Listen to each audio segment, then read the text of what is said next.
Good morning, but it's just good morning.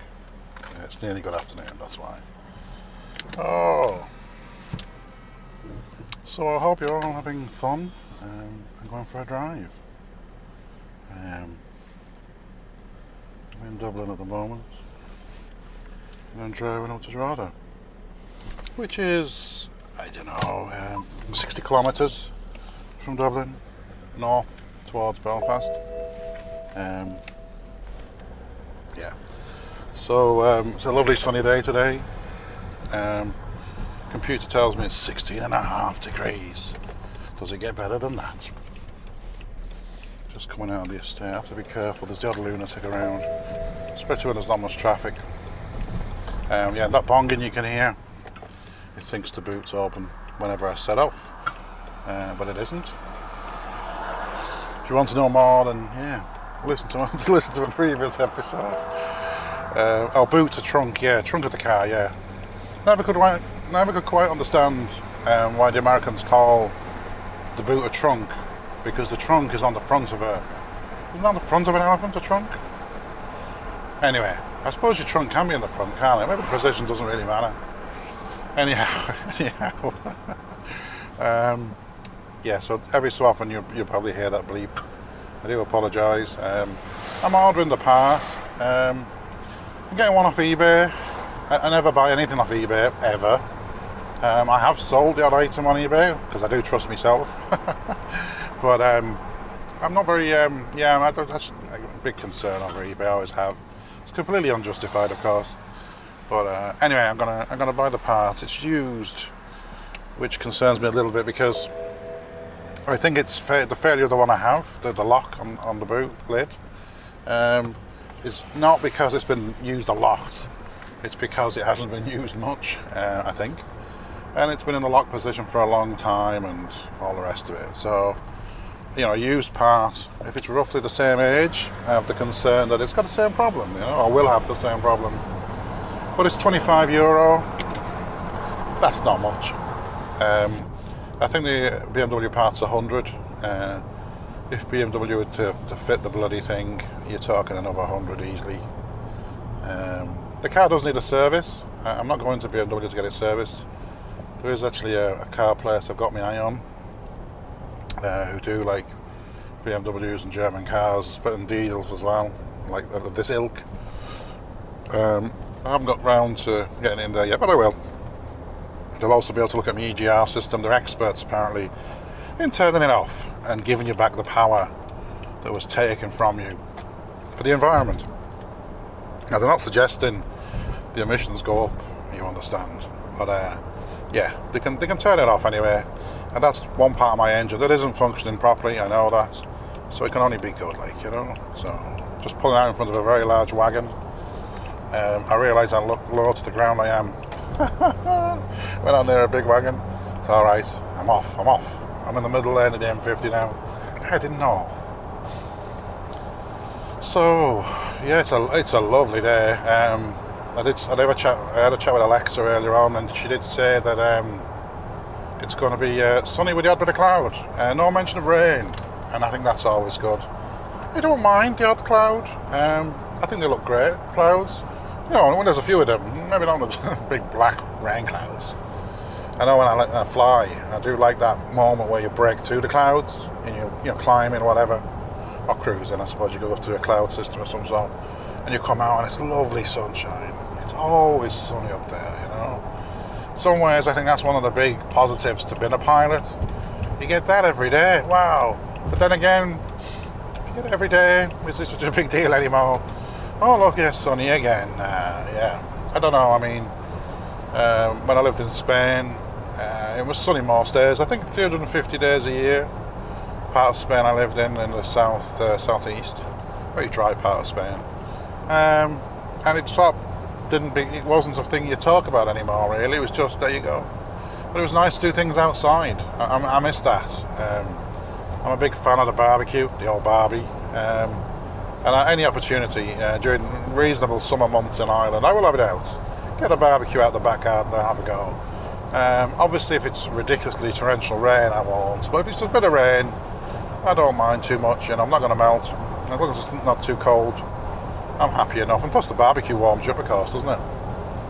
So I think anybody who lives in a climate like Ireland, or slightly worse, and who likes to have a barbecue outside, yeah, you just have to be hardy, don't you? You have to go for it, you know, and not worry too much about the wind and the rain. Stayed down in a Glamp hotel in Wicklow there with the kids there a while ago, and had a nice barbecue. There was no cooker, which I perfect. I had a microwave for emergencies, but there was no cooker, there was no hob, stove, whatever you want to call it. But there was a space outside for a barbecue, and what was really ingenious was it was on the cover. So there was like a, I don't know what you'd call it, a lean-to or a canopy, or with, like, you know, part of the actual house itself. It was like little houses, and it was called a Glamp hotel, and it was fantastic. One of the attractions was it had 4 beds, a double and 3 singles, and I had 3 kids, so it seemed to be a perfect number. Really.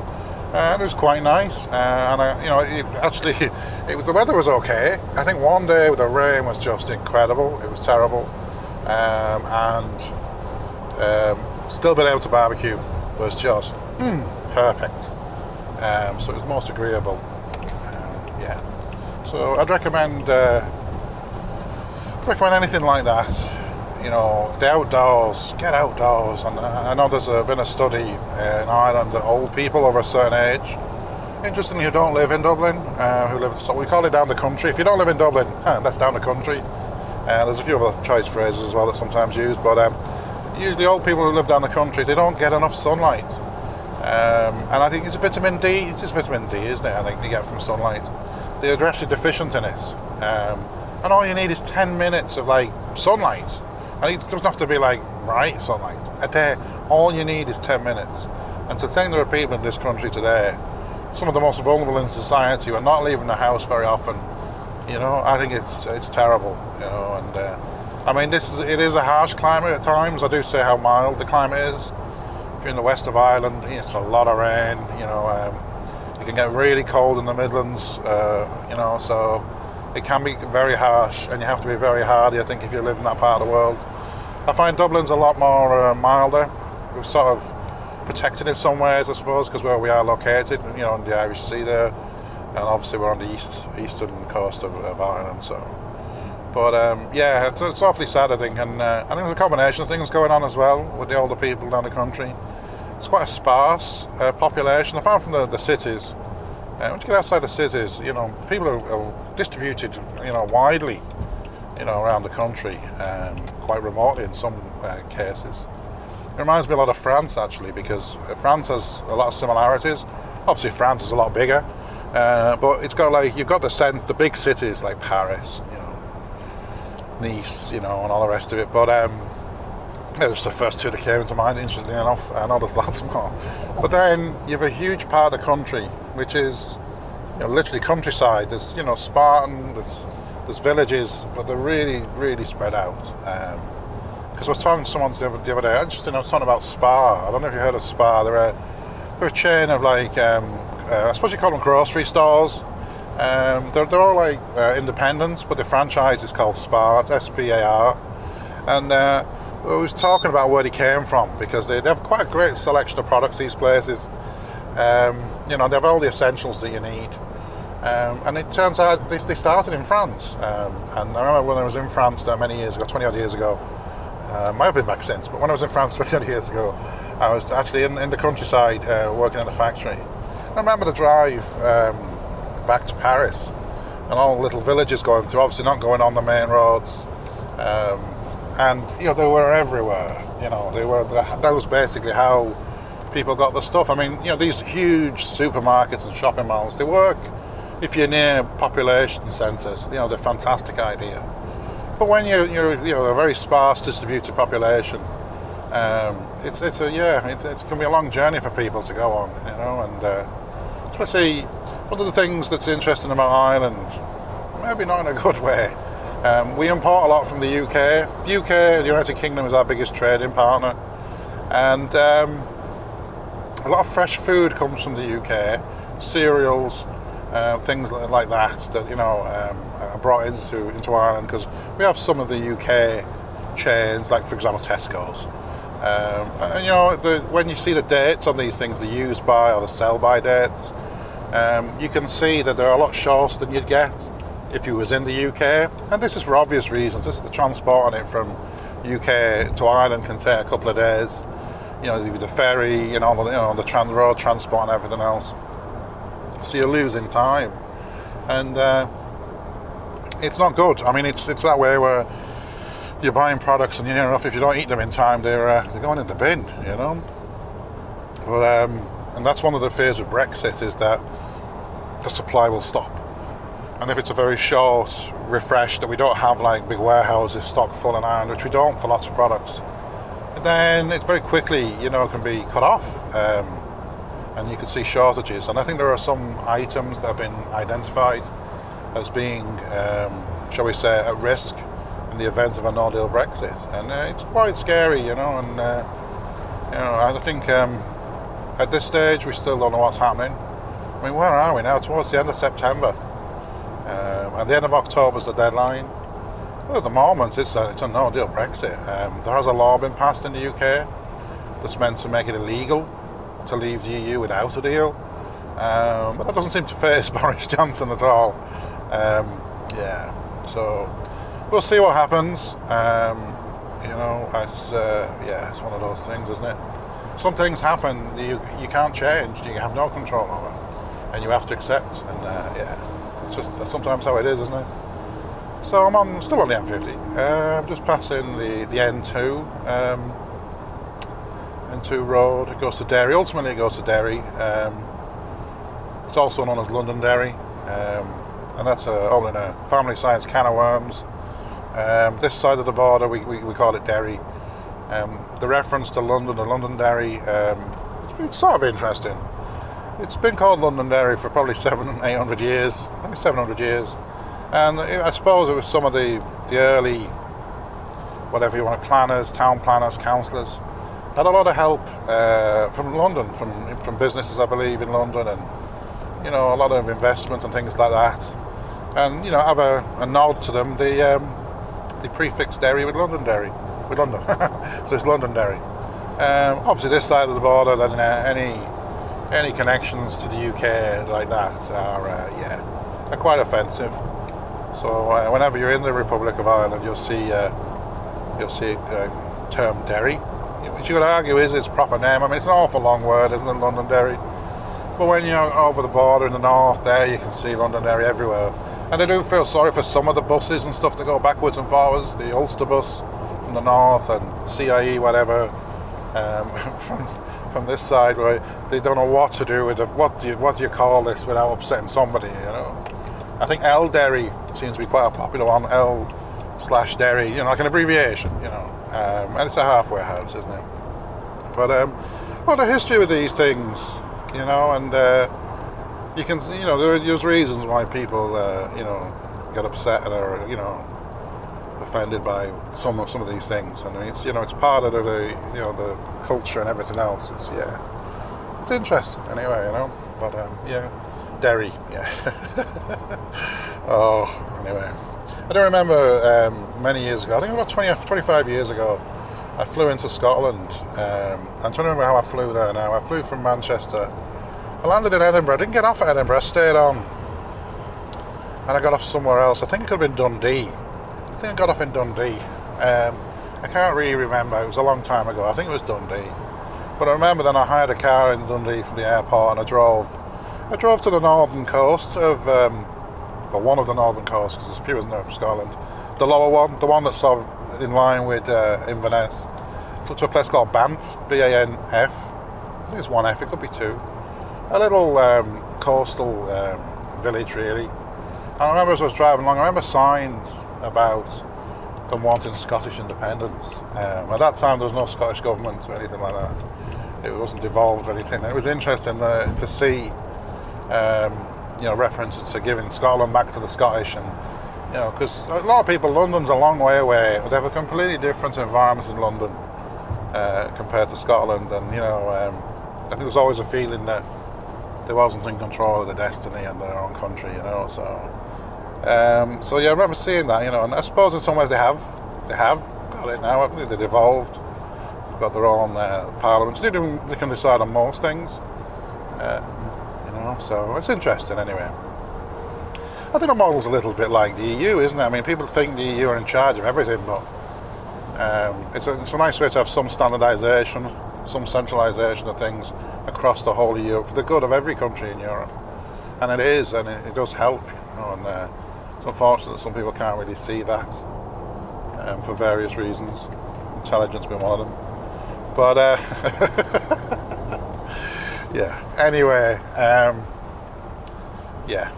So yeah, Brexit. Yeah, it's coming up, isn't it? See how that goes. I'm not going to get too worried about it or agitated, because I always feel I always got enough things to be a little bit stressed over, a little bit agitated over. And I think you have to prioritise these things.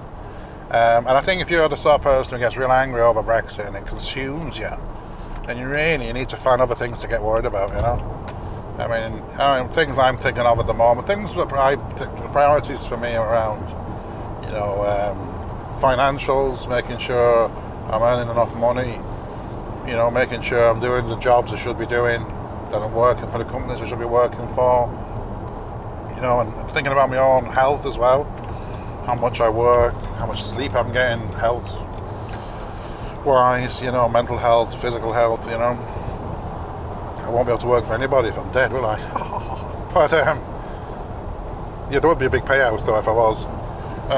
Anyhow, that's, to me, it sounds ridiculous, but sort of a day-to-day worry in a sense. I know a lot of people get a full-time job, boom. They keep their head down, they do it, that's it, But, that's fine, but it does restrict, your career and things a little bit. But it's the safe option, especially if you've got a big mortgage. Everybody seems to have a big mortgage, so I suppose it makes sense, But the thing I always think of is when you sign up for a job and they pay you, whatever they pay you, 100 grand a year, whatever it is, that's it. For the next year, that's what you're going to earn, And a lot of people like that. Oh, yeah, that's great, yeah, that'll, But at least if you're more dynamic in the work that you do, you could argue the sky's the limit, Okay, you could earn a lot less than that. But as long as you get paid for the work that you do and you have something, you have a work that you can do and that you're good at and that you enjoy doing, really, the Holy Trinity. But yeah, I'm on the M1 now. Time's flying today. I'm really on a roll, aren't I, talking? Just where I am, past Swords, past the airport. Yeah, just northern part of Swords, if there is such a thing. Still 3 lanes. It goes down to 2 lanes. This after I don't remember if it's Balbriggan or not, actually. There's also services coming up. Rush and Lusk, yeah, so we must be not too far from the services. Just passing Junction 4 Skerries. If you ever find yourself in this part of Ireland, north of Dublin, Skerries is lovely now, and Balbriggan as well. I'd recommend it. I'm not quite sure it's on any tourist map, but if you want to see a little bit of Ireland that's quite scenic and all the rest of it, I'd say you'd enjoy it now, unless of the hawky, crappy tourism shite that you get in the centre of Dublin, kissing the Blarney Stone and all that other bollocks. But not that the Blarney Stone is anywhere near Dublin, of course, but anyway, it's that sort of bollocks, There was a old Mercedes behind me. I'm not going fast enough. I'm going to pull over, let him pass. There we go. So yeah, so it's actually this turn. So turning 4 Skerries. The motorway goes down to 2 lanes here. It doesn't need to be 3. I suppose that's based on the volume of traffic. I know certain times of the day can get a bit heavy and congested, but yeah, it's looking all right so far. Yeah, happy days.